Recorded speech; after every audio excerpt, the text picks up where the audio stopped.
Okay, this trick is known as the ambitious card trick, or at least it's what I learned it as back in the day.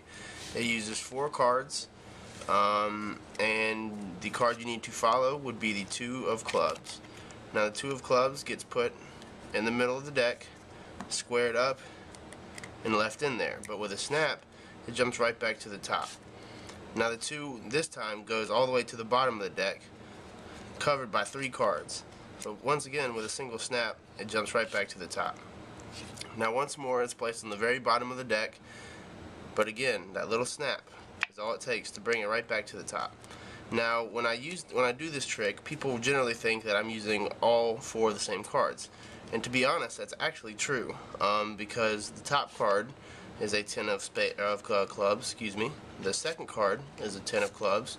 The third card is a 10 of clubs, and the fourth card also happens to be a 10 of clubs. So in actuality, we have no 2s at all and just 10s. But that's weird too, because if we give it a shake, then we get a king. And if we give it another shake, we get another king. And if we give it the final shake, we get the third and fourth kings, with merely only 4 cards.